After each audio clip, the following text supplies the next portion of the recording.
नमस्कार दोस्तों, आप सभी का स्वागत है हमारे YouTube चैनल मान्या लाल किताब रेमिडीज में।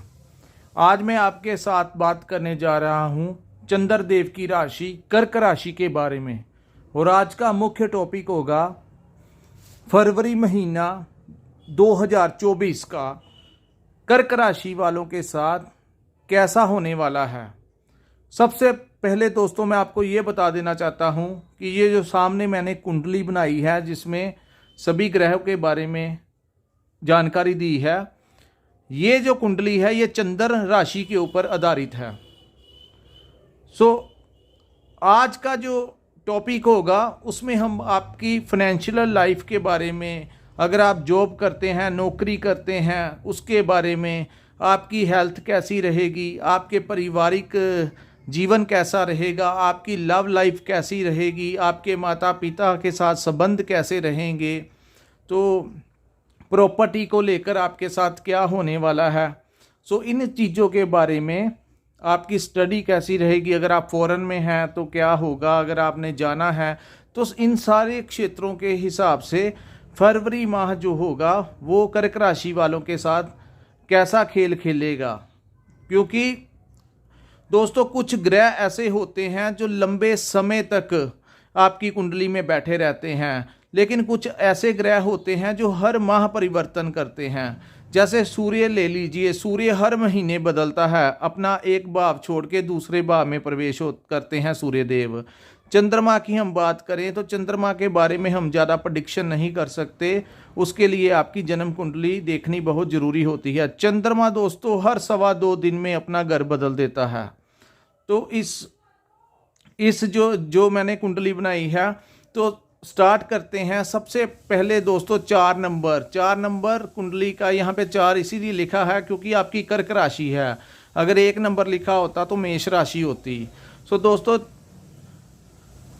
आपकी कर्क राशि के बारे में सर्वप्रथम हम केतु ग्रह के बारे में बात करते हैं। दोस्तों केतु ग्रह जो है वो आपके पराक्रम भाव में गोचर कर रहे हैं, और जहाँ पर 6 नंबर लिखा है पराक्रम भाव, और ये 6 नंबर जो है ये बुध की राशि कन्या राशि है, उसमें केतु का गोचर जो है वो 1.5 वर्ष के लिए हुआ है। लेकिन आज हम बात करेंगे कि फरवरी महीने में केतु आपको क्या परिणाम देंगे। दोस्तों साहस और पराक्रम में वृद्धि करेंगे केतु महाराज। जिस भाव में वो बैठते हैं उस भाव के रिजल्टों को अच्छा करते हैं। खासकर देखने योग्य ये होता है कि वो अपने अगर मित्र की राशि में बैठे हैं तो परिणाम बहुत अच्छे होते हैं। तो आपके अंदर एक जो लेजीनेस थी वो दूर होगी, आपके अंदर एक एनर्जी आएगी, अपने कामों को लेकर, अपने हर कार्य को लेकर आपके अंदर एक ऊर्जा आएगी। ऐसा भाव करेंगे केतु आपके साथ। अब हम बात करते हैं शुक्र के बारे में। दोस्तों शुक्र देव आपकी राशि के 6ठे भाव में गोचर कर रहे हैं, लेकिन फरवरी 12 को वो अपना इस भाव को छोड़कर मकर राशि में प्रवेश कर जाएंगे। लेकिन पहले जो 12 दिन होंगे दोस्तों, ये जो 6ठा भाव होता है ये रोग, कर्ज और शत्रु का भाव होता है। तो यहाँ पर अगर कोई गर्म तसीर का ग्रह बैठ जाता है, जैसे सूर्य बैठ जाएं, शनिदेव बैठ जाएं, राहु बैठ जाएं, तो बहुत अच्छे रिजल्ट देते हैं। लेकिन जो भी सौम्य ग्रह हैं वो यहाँ पर बैठकर थोड़ी सी दुख तकलीफ देते हैं। तो शुक्र का प्रथम जो 12 दिन होंगे तो आपको कोई थोड़ा सा मन, आपके अंदर थोड़ी सी कॉन्फिडेंस की कमी होगी। लेकिन जैसे ही 12 फरवरी का टाइम निकलेगा, शुक्र जो है अपना घर बदल कर आप उच्च के राशि, अपने शनि की राशि मकर राशि में प्रवेश करेंगे, तो वहाँ पर वो उच्च के रिजल्ट देंगे। दोस्तों जिन लोगों की शादी नहीं हुई तो उनकी शादी होने के चांसेस बनेंगे। जिन लोगों की लव लाइफ में कोई अनबन चल रही थी तो वहाँ से भी उनकी अनबन दूर होगी। आप अपने पार्टनर के साथ, चाहे वो आपका लव पार्टनर हो, चाहे वो आपकी शादीशुदा ज़िंदगी हो, उसमें आप कहीं घूमने फिरने बाहर का टूर बना सकते हैं। तो आप कहीं रेस्टोरेंट में जा सकते हैं, या किसी दूसरी जगह पे अगर आपने घूमने का प्रोग्राम बनाया है तो वहाँ पर शुक्र देव फरवरी महीने में आपका टूर जो है वो पक्का करवाने की पूरी संभावनाएं बनाएंगे। अब हम बात करते हैं दोस्तों मंगल ग्रह के बारे में। 5 फरवरी को मंगल अपनी उच्च राशि मकर राशि में प्रवेश कर जाएंगे, और उनके साथ बुध और सूर्य जो हैं वो भी बैठे होंगे। दोस्तों मंगल, बुध और सूर्य, मंगल को सेनापति कहा जाता है, सूर्य को ग्रहों का राजा कहा जाता है और बुध को राजकुमार कहा जाता है। जब ये युति होती है तो दोस्तों जब भी किसी मैदान के अंदर जहां पर राजा भी हो, उसका सेनापति भी हो और वहां पर राजकुमार भी हो, तो ये जब तीनों की युति होगी तो जबरदस्त तरीके की जो मैनेजमेंट थी, जो आपने प्रोग्राम बनाया हुआ था अपनी ज़िंदगी के लिए, कुछ सोच रहे थे, तो अचानक से कोई बड़ा लाभ आपको मिलने वाला है। मंगल को भूमि का पुत्र भी कहा जाता है, तो जब वो उच्च राशि में आता है तो भूमि के संबंधित अगर आपकी कोई परेशानियां थी, आप प्रॉपर्टी लेना चाहते थे या बेचना चाहते थे, तो कहीं से प्रॉपर्टी आपको मिलने की कोई आस थी, तो वो प्रॉपर्टी जो है वो आपके नाम पे हो जाएगी। अगर आप नया घर लेना चाहते हैं तो आपको वो भी मिलेगा। सो दोस्तों ये काम करेंगे मंगल वहाँ पर बैठ के। सिर्फ मंगल के बारे में आपको थोड़ा सा अवॉइड ये करना है, क्योंकि मंगल और सूर्य इतनी ज़्यादा ऊर्जा देंगे आपको, क्योंकि दोनों ही अपने उच्च राशि में प्रवेश कर चुके हैं। तो ऐसी ऊर्जा आपके अंदर संचार करेगी जिससे आपका ब्लड प्रेशर जो है वो बढ़ेगा। क्योंकि दोस्तों जब भी कोई जैसे हम कोई डोज लेते हैं जो हमें बूस्ट करती है, तो वो कई बार हमें साइड इफ़ेक्ट भी देती है, क्योंकि हर चीज़ के दो पहलू होते हैं। आपके काम तो बनेंगे, आपके शरीर में ऊर्जा भी आएगी, लेकिन क्रोध की आने की संभावना भी बढ़ाएंगे, क्योंकि जिंदा दिल जो लोग होते हैं उन्हीं में क्रोध आता है। आपने देखा होगा, क्योंकि मंगल जिनका उच्च का होता है, जो डिफेंस में काम करते हैं, बड़े बड़े ऑफिसर, चाहे वो पुलिस में हो चाहे वो आर्मी में हो, तो अगर जो मंगल, जब उनका मंगल बहुत बली होता है, तो जब मंगल आपकी कुंडली में भी बली अवस्था में आएगा तो आपके अंदर एक क्रोध की भावना आएगी। सो जो लोग ब्लड प्रेशर के पेशेंट हैं उनको थोड़ा सा ध्यान रखना होगा कि थोड़ा सा ठंडा अपने आप को, गुस्सा आए भी तो अपने मुंह से अपशब्द ना निकालें, ताकि कोई किसी को ठेस पहुंच सके। कहते हैं कि शब्द जो जुबान होती है वो बहुत कुछ करवा जाती है। तो जब समय अच्छा हो तो अपनी वाणी पर ये कंट्रोल रखें कि आप किसी के ऊपर, किसी को ज़्यादा बुरा मत कह दें कि वो इंसान अपने दिल पे ही लगा ले।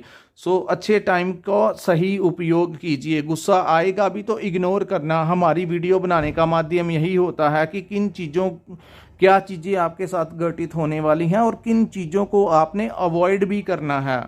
सो एक सूर्य जहाँ पर जब उच्च के अवस्था में हैं तो आपको यहाँ पर वो मान सम्मान जरूर दिलाएंगे।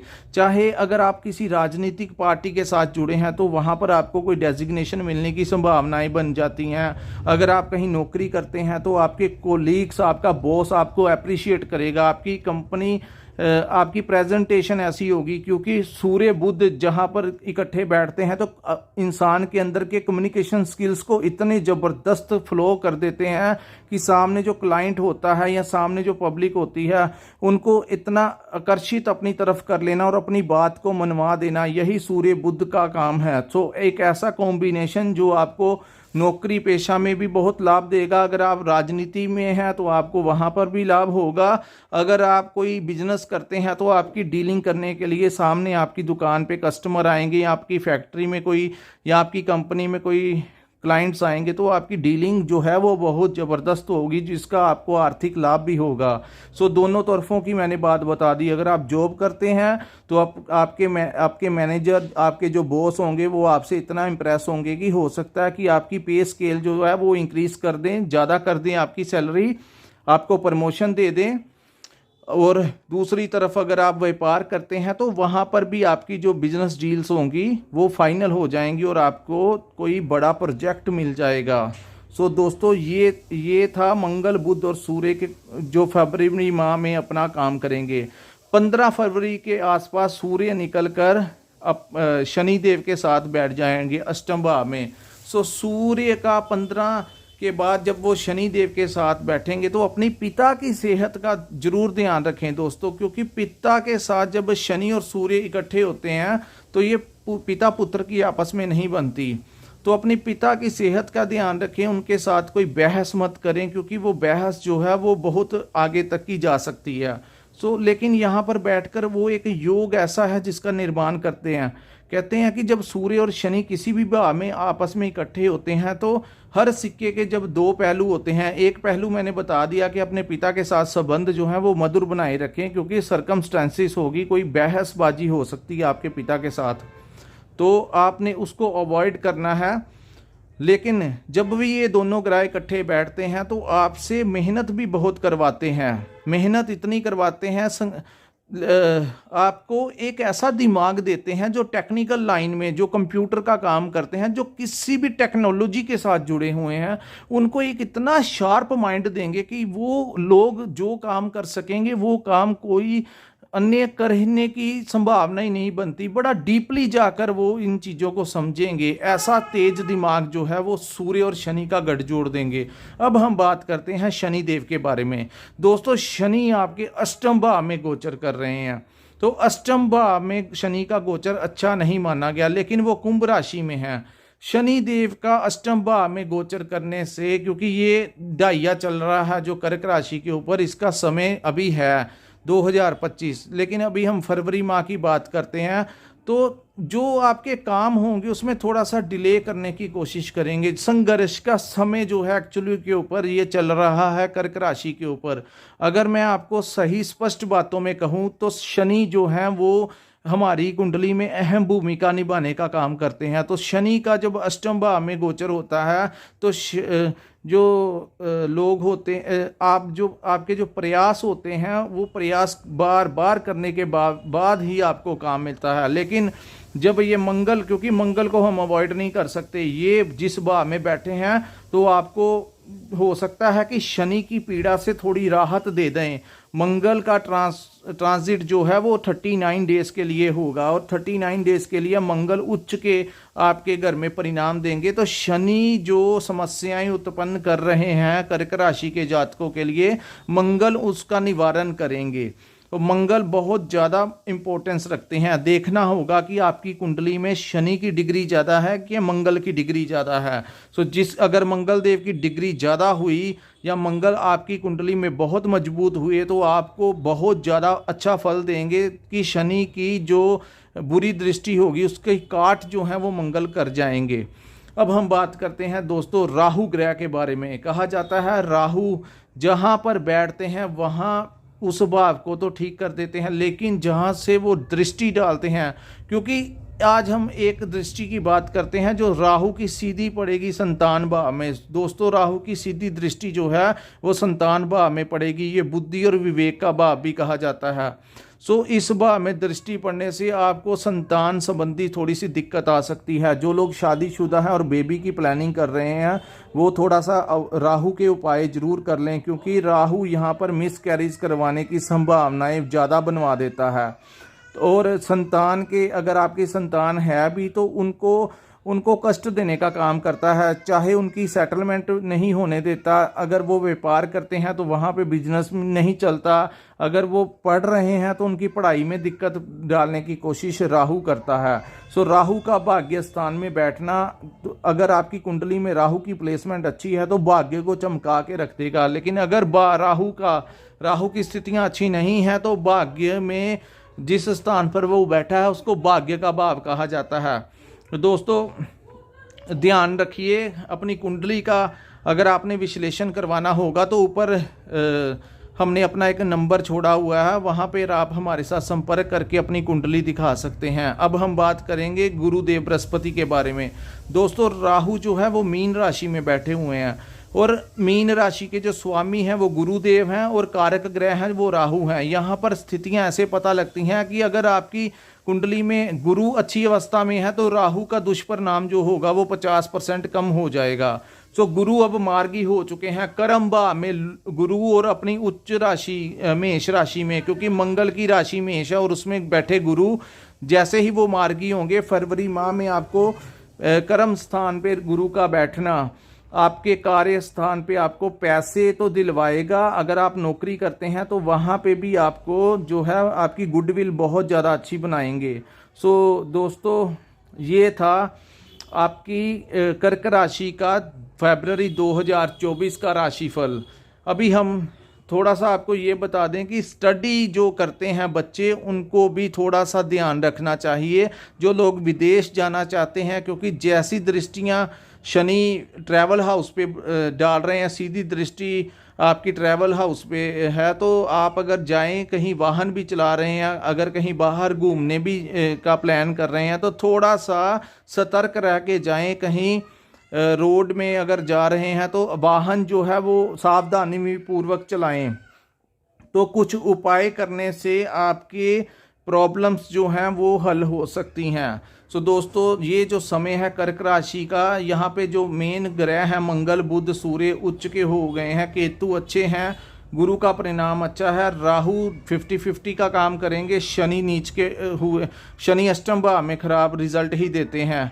तो अगर आपकी कुंडली में जन्म बर्थ चार्ट में चंद्रमा की पोजीशन अच्छी है तो आपका फरवरी महीना जो है वो ठीक निकलेगा। लेकिन अगर आपका चंद्रमा खराब है जन्म कुंडली में, तो जैसी भविष्य मैंने वाणी मैं कर रहा हूँ उसमें थोड़ा ज़्यादा कष्ट रहने की संभावना चंद्रमा देता है, क्योंकि हमारी बॉडी का जो 70 से 80% जो हमारा बॉडी है वो जल से बना हुआ है, और जल का पानी का सीधा संबंध जो है वो चंद्रमा से है। सो चंद्रमा अगर कुंडली में मजबूत होता है तो सारे अन्य ग्रह जो हैं उनके दोषों को काट देता है। चंद्रमा एक राजयोग बना देता है, और ऐसा राजयोग अगर चंद्रमा बली हो तो किसी इंसान के अंदर इतनी हिम्मत, इतनी ताकत भर देता है कि वो दुनिया में कुछ भी कर सकता है। कहीं वो गिर भी जाए तब भी वो दुनिया जीतने का दम रखता है। चंद्रमा का बहुत ज़्यादा प्रभाव होता है। सो दोस्तों, ऐसी अवस्था में अपनी माता का आशीर्वाद जरूर लें। अपने पिता के साथ कोई भी बदतमीजी ना करें। अगर वो गलत भी हैं तब भी अगर कोई बहसबाजी में मत पड़े, टाइम निकल जाएगा, क्योंकि सूर्य अष्टम में आएगा तो ऐसी संभावनाएं बनाएंगे। अपनी माता पिता का आशीर्वाद लें, आपको अपने भाइयों का ज़बरदस्त सपोर्ट मिलेगा। ये जो समय होगा फरवरी महीने में, आपको अपने भाई बहनों का बहुत ही अच्छा सपोर्ट मिलने वाला है। सो दोस्तों, यहीं पे हम अपनी वीडियो को विराम लगाते हैं। मिलते हैं हम अपनी अगली वीडियो में। सो नमस्कार दोस्तों, जय माता दी।